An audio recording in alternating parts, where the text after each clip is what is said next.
Hello, welcome back to Oolykee Gaming and welcome back to another episode of Workers and Resources Soviet Republic Top 6 Electricity Related Mods in 2021.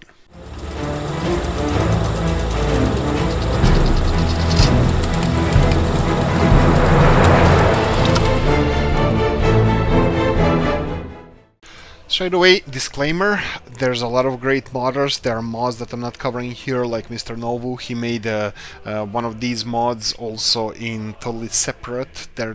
It should be here, but unfortunately I chose these top 6. Actually, it was top 5 plus my little favorite. But anyway, we're gonna have to start now, but check out other modders. They're doing an amazing job and support them on Steam.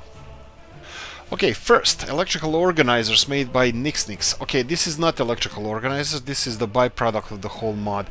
If you go to your mods and power transformer, you will have these kind of color scheme things here.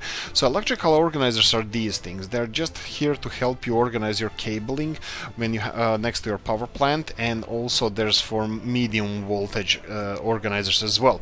But what I wasn't aware that it comes also with these two things. These two things are 90-degree medium voltage connectors. They have one high voltage connector next to it, and they have they have 8 medium voltage connectors, same as the normal vanilla transformer. So if you take this transformer, it's same as this, just spread out. Okay, there's a little bit discrepancy concerning them. So the blue one you can see here on the left hand side is this one. It costs 37,000 and the other side costs 24,000, which is, I don't know why, but obviously we like left hand and right hand, so we will like the left side more for some reason. But anyway, they are quite expensive. Bear in mind that the normal transformers, these cost, like I said, 37,300 and 25,000, while the vanilla one costs only 4,200. So they're quite hefty, it's quite expensive, but definitely worth it if you want to make your city look nice. Okay, let's move on. Mr. Hardcore Gaming, underground power line to electric substation. Okay, so this is a set of 5 substations. They're just the difference between them is how long underground they go. So if you go under your mods and you go for under your power substations, you will have 150, 300, 500, 750 and 1 kilometer distance underground substations. So you build them as a normal substation, but wait a second, where is my electricity connection? Well, it's far away there. You can see it here underground. You can see it from here how far they actually reach. You have 1, 2, 3, 4, and the 5 would be a little bit further down the line. You might have some issues connecting to them. It's probably due to mod, I'm not really sure, but there's a one sure way to find it. This is gonna be a little bit tricky, but if you zoom all the way out, you can see where they are. 1, 2, 3, 4, and 5 is all the way here. You can see them even if you zoom in, but sometimes you might have some issues finding them when you're close to them. When you zoom all the way in, or if you rotate around them, you will find them sooner or later, but for some reason it is how it is. Okay, let's move on. And this is my favorite, my champion, and the best mod in this video is a pad substation. This is absolutely ordinary, nothing special about it. Pad substation. Why is it different? It has a pad. This mod was made by Ferros59. I love the simplicity of it. At least I didn't notice anybody making anything like this. So this is vanilla in-game substation, you can see here, and this is padded one. Now, why would you have to pay this expensive road, even mud road? It would look ugly. We should have an option to build something like this. This should have been in-game.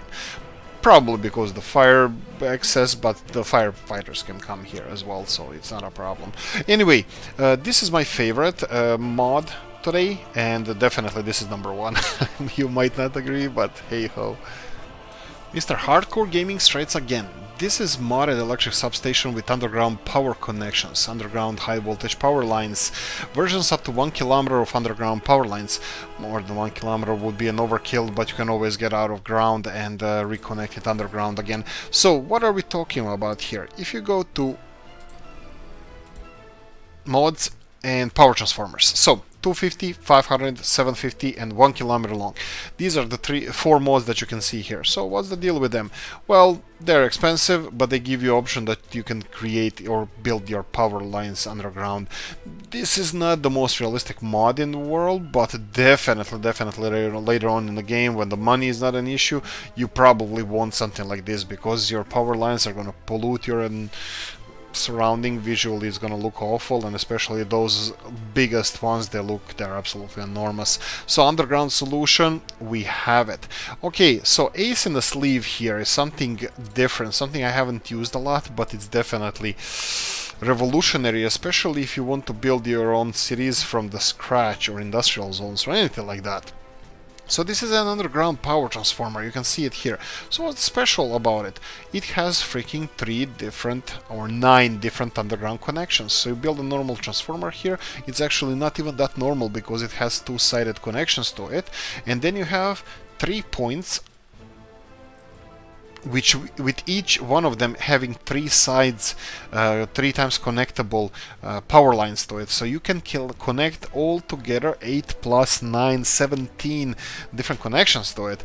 This is amazing. It's expensive. It's more expensive than any of these underground high voltage cables. This is 36,500 and this is 38,000. So a little bit more expensive than any of these bad boys, but you're gonna love it. Mr. Laser 2 created this simple thing. Now this is a totally different animal from previous that we had, pad Substation. This is smaller electric heater. This is small electric heater, produces 8 gigawatts of heat for 48 megawatt hours with 10 workers and 80 cubic meter tank. Okay, this one is not cheap. I don't mean cheap by financial means, but we're gonna check that as well. It's not cheap because you have to sacrifice 10 people to work in there. Yeah, it's pretty cheap to build, and it has 3 side and connection on 3 sides for electricity, but you have to staff it with 10 people. So if you go here, it has 10 workers. It sucks up to just under megawatt of electricity. That's a lot, I have to say. You can connect it with a normal cables here. I think you can probably, yeah, you can use even the second biggest one. I wouldn't go for the smallest ones, but the second smallest one, you can even use that, because it should cover the voltage required for this bad boy. Be aware that this is not cheap. They can suck a lot of electricity if your grid is not ready for this. This doesn't provide that much heat, and it requires a lot of electricity for the heat, but it's clean, it's efficient. You can put it anywhere in the middle of the city. You're not gonna have any environmental impact. They're beautiful but dangerous as well. Okay, the last one. Henning Klein electrical heating plant. This is a set of 2 heating plants. They are the ones in the middle. On the outskirts here you have the heat exchangers, vanilla heat exchangers, because the mods he made are just remade vanilla heat exchangers, but they're a little bit different. So if you go to high voltage cables, you can see that this one has high voltage connection to it, and if you go to medium voltage cables, the smaller one has medium voltage cable connected to it. They both require around 5 workers, but they produce much larger amount of electricity, and they also take a lot of electricity. Now this is the thing that cursed me in Canva Republic and my Let's Plays, because I had a couple of these bigger ones, and when the winter hits, your electricity just goes bye-bye. So be careful with putting them. The bigger one can take up to 7.3 megawatts of electricity, so this is just under 1/3 of your vanilla coal power plant. This is the danger about them. Other than that, they're beautiful, they're compact, you can place them anywhere, they only take electricity, they're cheap, they are clean, everything is good about them except the electricity consumption, which is enormous. Anyway, this is 6 mods that I would recommend having in 2021, at least in January. We'll see how the year goes, but this is all of these mods I used myself and I love them, and I definitely suggest you use them as well. Anyway, I hope you liked this video. If you did, like button, subscribe, notification bell, ring it. If you want to help the channel, description. See you in the next one. Bye bye.